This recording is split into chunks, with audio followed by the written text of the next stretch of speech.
I'm Sam. Throughout childhood, we keep hearing that study well or you will fail. Fail in the exam, fail the academic year, or fail in life. I mean, depending how much TV our parents watch, the significance or the impact would be directly proportional. Sometimes, even to the extent of not getting a good wife or a good husband, or the neighbor's kid having a bigger car and you a cycle. I would say, as long as that's an electric cycle, I'm okay with it. Today, let me share my journey with you, the ups and downs, the struggles, the obstacles, the trials, the tribulations.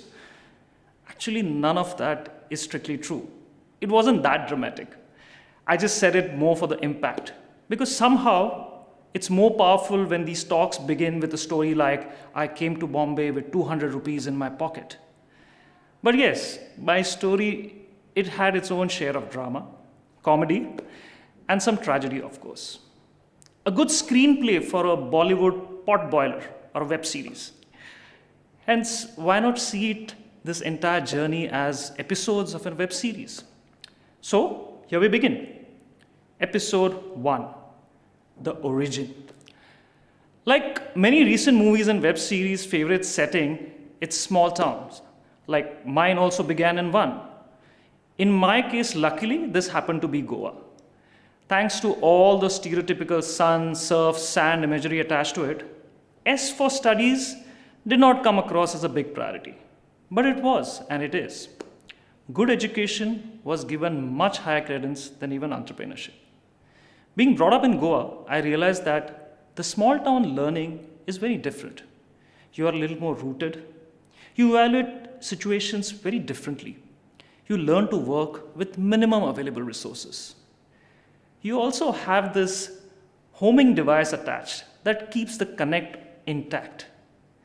Being born in a pre-mobile phone world also meant that there was a very close interaction with the larger community, which meant being part of everybody's traditional festivals, the cultures, and the cuisines, which helped me build my own understanding of the world.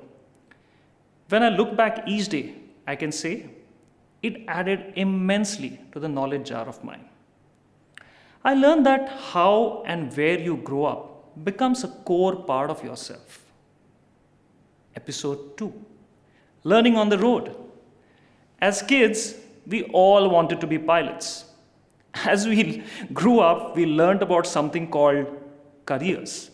Of course, we learned that most of the kids who wanted to be pilots also ended up being doctors or engineers because it was the right, sensible choice. Similarly, I did my civil engineering from Pune, but thankfully, I have not really constructed anything. That's one area where I'm happy that just my dream crashed and nothing else.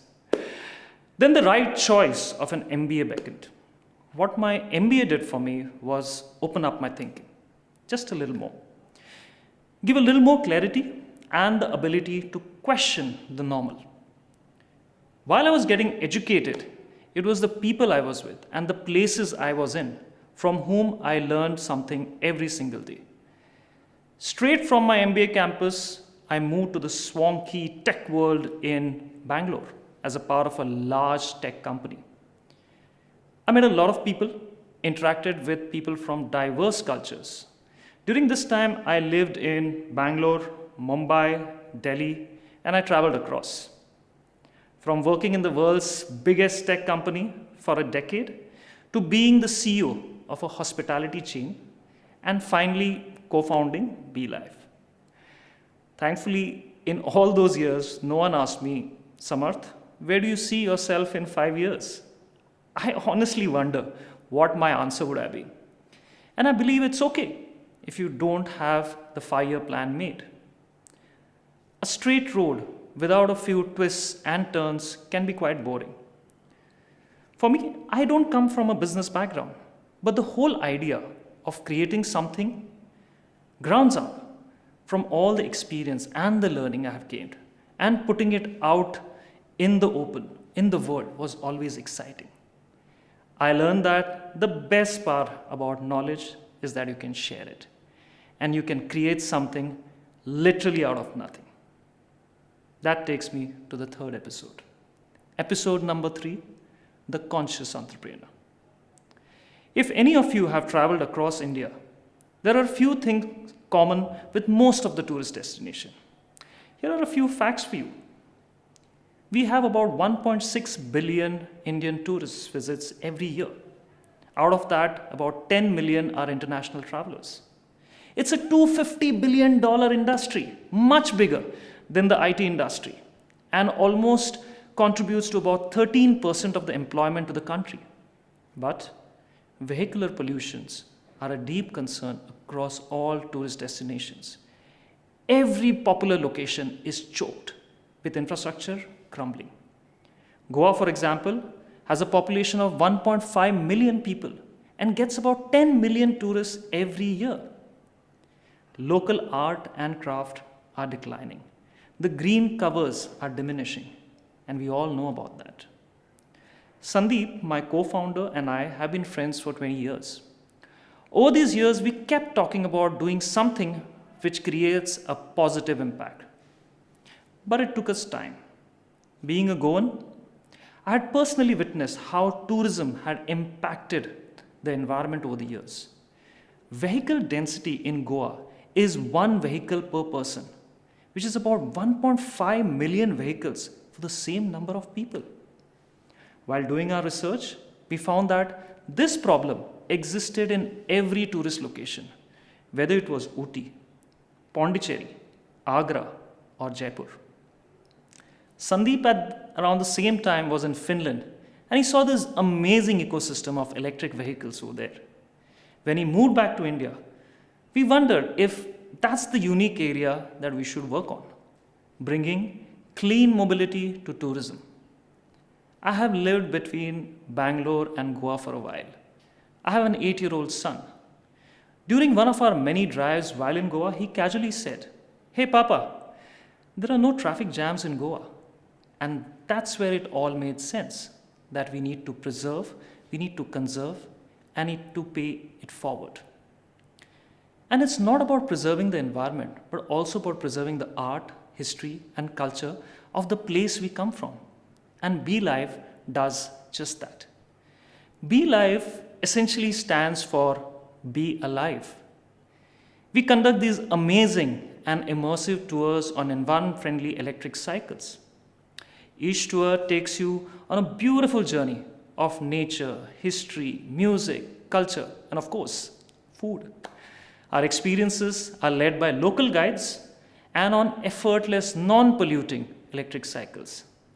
Our aim from the very beginning was to collaborate, whether it was partnering with local guides or lending support to small artists or small businesses. Our aim has never changed.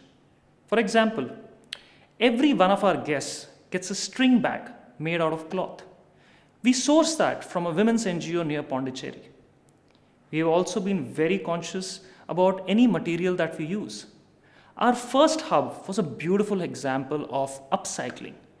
We used old, discarded shipping containers and made them into swanky storage and maintenance hubs for our e-bikes.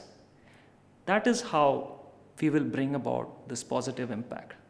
So every guest who takes an experience with us ends up learning something about the place, about the people, and in most cases, about themselves.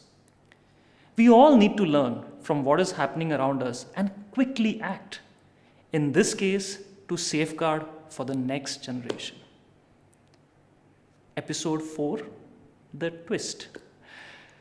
Much like a filmy twist in the tale, despite getting used to the ups and downs that businesses and startups face, COVID-19 exploded on the scene. And it was a lot like the villain whom you could not beat, a terminator of sorts. We ticked all the boxes for being the worst affected. Tourism sector, yes.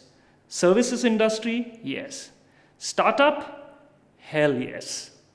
From doing about 600 tours a month, we went to 0 the next month. But then they say when you have hit the rock bottom, the only way is up. So we learned to enjoy the ride. COVID-19 has been an eye-opener for all of us.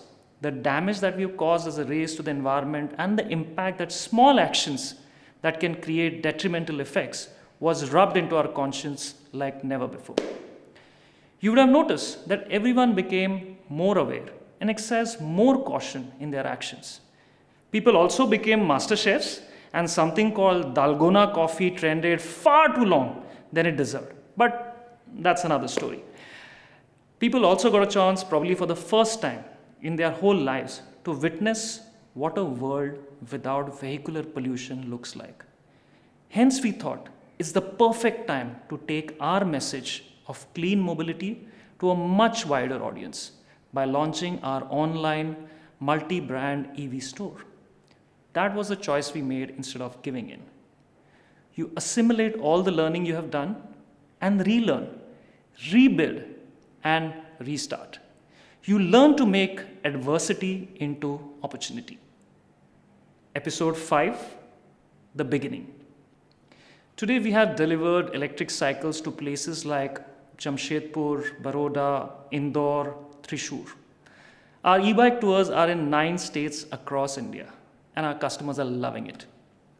We hope that we continue leading this charge and help switch as many users to electric as we can. Each of our tours saves about 900 grams of CO2.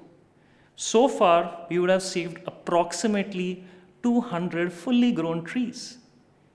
And imagine when we are at 100 locations and we are adding new EV users in thousands every month, the kind of impact that we can make. India sells about 22 million two-wheelers every year and is growing. If we transition even 10% of that, that's more than 2 million units. Imagine the amount of pollution that we can reduce. We have even launched recently a campus ambassador program so that we can drive awareness and learning about the positive impact at an early age and thus drive early adoption. The sooner they learn, the faster the positive change. To sum it up, life teaches us new things every day, but a pandemic can alter everyone's syllabus. And as I said in the beginning, mine is no potboiler from Bollywood kind of a story, but it has a lesson with each new chapter unfurling. I actually learned that more than learning, it is the unlearning that should never stop. And as the popular movie line goes, I would say, learning abhi baki hai mere dost. Thank you.